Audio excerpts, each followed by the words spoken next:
एक नीलकंठ पक्षी ने बताया, ये 5 बातें जो व्यक्ति अपने जीवन में ढाल लेता है, याद कर लेता है, उसे कभी जीवन में दुखी जीवन नहीं जीना पड़ता, वो कभी गरीब नहीं बनता। नमस्कार, जय श्री राधे, जय श्री कृष्णा। दोस्तों, आइए कहानी शुरू करते हैं। उससे पहले निवेदन है आपसे, आप हमारे इस चैनल पर पहली बार आए हो, नए मेहमान और दर्शक बन करके, तो इस चैनल को सब्सक्राइब अवश्य कर लेना, लाइक शेयर कमेंट अवश्य करना। दोस्तों, कहानी कोई सी भी हो, चाहे पशु पक्षियों से जुड़ी हुई कहानियाँ होती हैं, लेकिन इनसे सीख, इनसे शिक्षा हम मनुष्यों को ही मिलती है। तो आइए, कहानी एक नीलकंठ पक्षी की है, लेकिन इससे सीख हम मनुष्यों को ही मिलती है।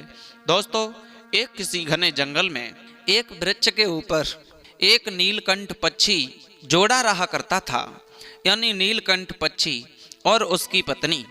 लेकिन नीलकंठ पक्षी जो था, उसकी आदत बहुत अच्छी थी। नीलकंठ पक्षी बड़ा समझदार था। दोस्तों, अपने घर में भी कोई कलह नहीं कर रहा था, बड़े हंसी खुशी के साथ में अपने घर में रहता है अपनी उस पत्नी के साथ। लेकिन पत्नी भी वो ऐसी है, जो भी पति नीलकंठ कुछ कहता है उस बात पर अमल करती है, उस बात को मानती है। दोस्तों, उस समझदारी को देख करके जहाँ भी जंगल में वो नीलकंठ पक्षी और उसकी पत्नी रहा करते थे, वहाँ आसपास के अन्य पक्षियों में, पशुओं में यदि किसी तरह से कभी कोई लड़ाई झगड़ा होता था, कोई भी कलह होती थी, तो वहाँ पर समझाने बुझाने के लिए उस नीलकंठ पक्षी को ही बुलाया जाता था। दोस्तों, उस नीलकंठ पक्षी के द्वारा उनका फैसला किया जाता था, यानी पंचायत करने के लिए, उस लड़ाई को खत्म करने के लिए नीलकंठ पक्षी को बुलाया जाता था। दोस्तों, जब नीलकंठ पक्षी उन पक्षियों को, अन्य पक्षियों को समझाने के लिए जाया करता था, जब लड़ाई झगड़ा होता था तो उन्हें जाकर बताता था कि आप ऐसे लड़ाई झगड़ा मत किया करो, क्योंकि आपस में यदि कलह रहेगी तो जीवन में कभी भी आप सुखी नहीं रह सकते हो। दोस्तों, सत्य कहा गया है कि हमें घर में कभी लड़ाई झगड़ा नहीं करना चाहिए। जिस घर में हर समय लड़ाई झगड़ा रहता है, वहाँ पर माता लक्ष्मी निवास नहीं करती हैं, वहाँ कुलक्षणी यानी कुलक्ष्मी आ जाती हैं, वहाँ पर बर्बादी होना चालू हो जाती है। उस घर में, जिस घर में लड़ाई झगड़ा कलह होती है, उस घर में धन खर्च होने लगता है, बीमारियां बढ़ जाती हैं, और लड़ाई झगड़ों के द्वारा उस घर में सुख शांति भी नहीं रहती है, सुख शांति भी चली जाती है। नीलकंठ पक्षी बड़ी अच्छी सीख देता है।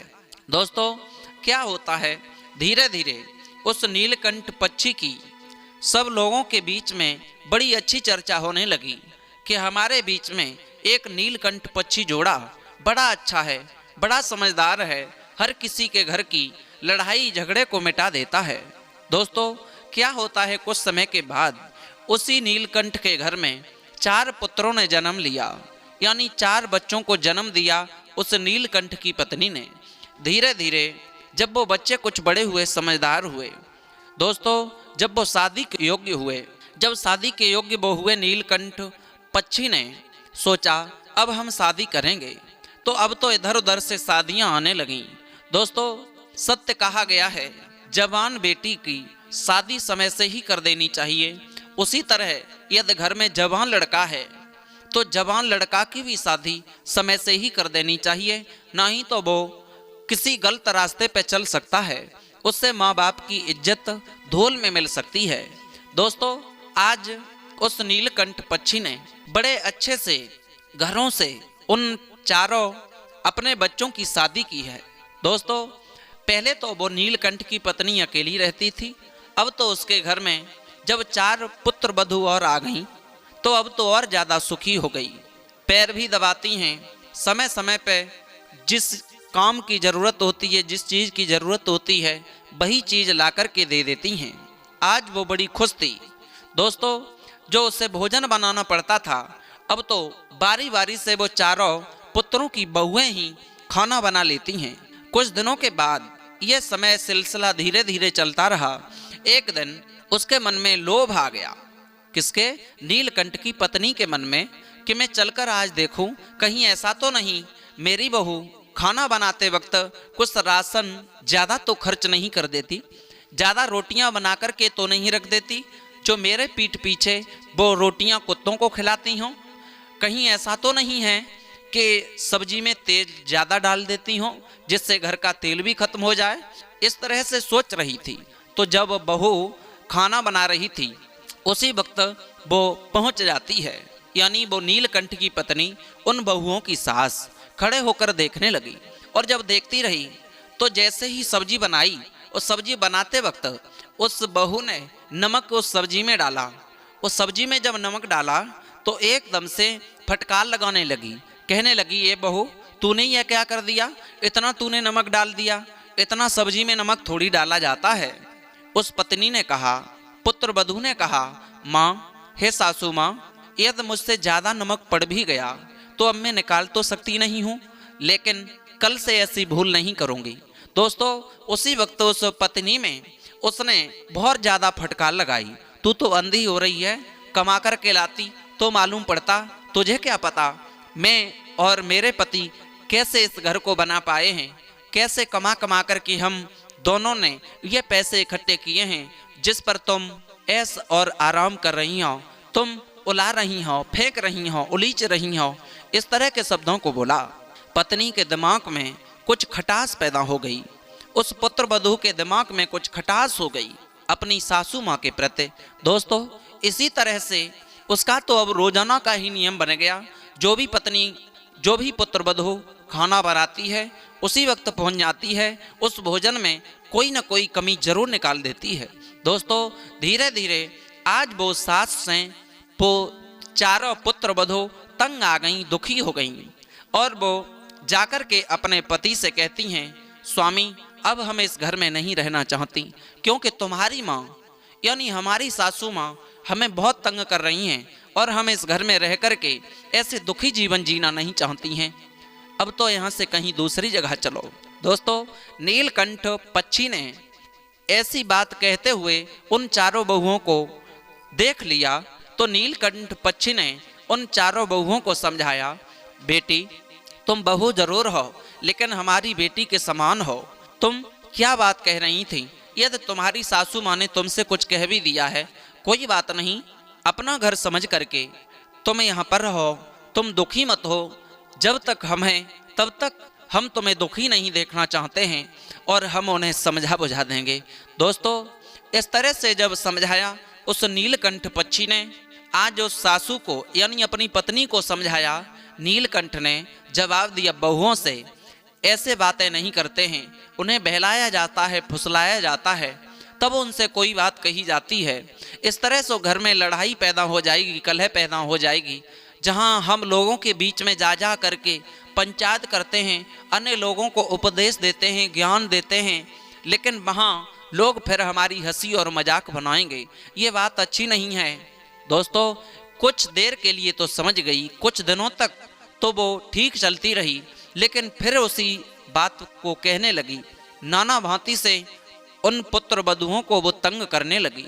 अब जब ज़्यादा तंग किया तो अब तो वो मजबूरी में अपने पतियों सहित वो चारों बहुएं वहाँ से बिना बताए अपने ससुर को और चली जाती हैं। दोस्तों, जब वो जाकर के किसी शहर में रहने लगे, शहर में अब तो वो जाकर के कमा कर लाते हैं और खाते हैं, और जितना पैदा हो जाता है उतना उसी में से खर्च कर देते हैं। दोस्तों, जब कमा कर के लाते हैं और खर्च कर देते हैं, दो पैसा उनके पास बच नहीं रहे। अब तो कुछ समय के बाद में जब उन्हें काम नहीं मिल रहा तो अब तो खाने के भी लाले पड़ गए, और जब ज़्यादा दुखी हुई और जब ज़्यादा तंग हुई तो उधर नीलकंठ पक्षी जो था उसने अपनी पत्नी को समझाया बुझाया, तुमने ये अच्छा नहीं किया जो घर में कलह को पैदा कर दिया। हमारे 4 पुत्र थे, 4 बहुएं थीं, तुमने घर को ही उजाड़ दिया। नाना भांति से समझाया, पुत्र हमारे घर होते तो अच्छा था। उसके भी दिमाग में लगी, हाँ ठीक है, अब ऐसी गलती कभी नहीं करूँगी मैं। दोस्तों, अब उधर जो चारों पुत्र कहते हैं अपनी पत्नियों से, तुम मेरी माँ से तंग आ गई थी, इसलिए मैं तुम्हारे साथ चले आए। जैसे भी लड़ते भिड़ते तुम उस घर में रहते तो अच्छा था, कोई बात नहीं, अब चलो फिर दोबारा से उस घर में जाकर के तुम सासू माँ से यानी अपने ससुर से क्षमा मांगना, मैं अपने पिता से क्षमा मांग लेंगे। दोस्तों उसी वक्त जब वो वापस लौट करके आए हैं, जब उन्हें खाने पीने के लिए कुछ दाना भी नहीं बचा तो आकर के क्षमा मांगने लगे, कहने लगे पिताजी हमें माफ़ करना, जो हम आपको बिना बताए चले गए, क्योंकि हमारी पत्नियां माँ से तंग आ चुकी थीं, माँ कुछ ऐसे उल्टे सीधे शब्द कह देती थीं, इसलिए हमें माफ़ करना, अब हम कहीं नहीं जाएंगे, आप हमें अपने घर में ही रखो, हमें अपने घर में ही स्थान दे दो। दोस्तों उसी वक्त जब अपने घर में ही रखा है तो आज उस नीलकंठ ने वे 5 बातें अपने पुत्रों को बताई हैं, वही 5 बातें हमें अपने जीवन में ढाल लेनी चाहिए, उन बातों पर हमें अमल करना चाहिए। नंबर 1, कभी भी स्त्रियों के बीच में हमें नहीं बोलना चाहिए। दोस्तों नंबर 2, हमें परिवार में एकता बनाकर रखनी चाहिए। जिस तरह से झाड़ू होता है, झाड़ू की जो सीखें होती हैं, यदि उन्हें अलग अलग कर दिया जाए तो वो झाड़ू नहीं रहता है, वो सींग का रूप ले लेती है, और जब झाड़ू होती है तब कितनी भी गंदगी हो उसे भी साफ कर देती है। तो दोस्तों हमें एकता में ही शक्ति है, एक बन करके ही रहना चाहिए। और नंबर 3 बताया है, हर बात पत्नी की ही नहीं माननी चाहिए। यदि वो चारों पुत्र अपनी पत्नी की बात न मानते तो वहाँ जाकर के उन्हें 2-4 दिन जो भूखे रहना पड़ा था, कष्ट और मुसीबत उस शहर में मिले थे, वो नहीं मिलते। दोस्तों नंबर 4 बताई है कि अपनी आमदनी से ज़्यादा कभी खर्चा नहीं करना चाहिए। आमदनी यदि हमारी 500 रुपये है तो उसमें से 100 रुपये खर्च करने की कोशिश करें, 400 रुपये बचत करने की कोशिश करें। यदि हम 200 रुपये कमाते हैं और 200 में से 200 ही खर्च कर देते हैं तो एक दिन जब हमें कोई पैसों की ज़रूरत पड़ती है उस समय हमें दर दर हाथ फैलाने पड़ते हैं। एक दिन वो आ जाता है जो लोग अपनी आमदनी से ज़्यादा खर्चा करते हैं, अक्सर करके उन्हें चौराहे पे बैठ करके भीख मांगनी पड़ती है। नंबर 5 बताया है, कभी अपनों का साथ नहीं छोड़ना चाहिए। चाहे कितनी भी मुसीबत हो, कितनी भी आपत्ति हो, हमें कभी अपनों से दूर नहीं होना चाहिए। दोस्तों ये नीलकंठ पक्षी ने बातें बताई, जो 5 वो हमने आप तक पहुंचाई। आप इस कहानी से समझ चुके होंगे कि हमें परिवार में कैसे रहना चाहिए और हमें किसकी बात माननी चाहिए, कैसे रहना चाहिए। उम्मीद है ये वीडियो आपको पसंद आई होगी। यदि पसंद आई है तो चैनल सब्सक्राइब करें, लाइक शेयर कमेंट करना न भूलें। फिर मिलेंगे।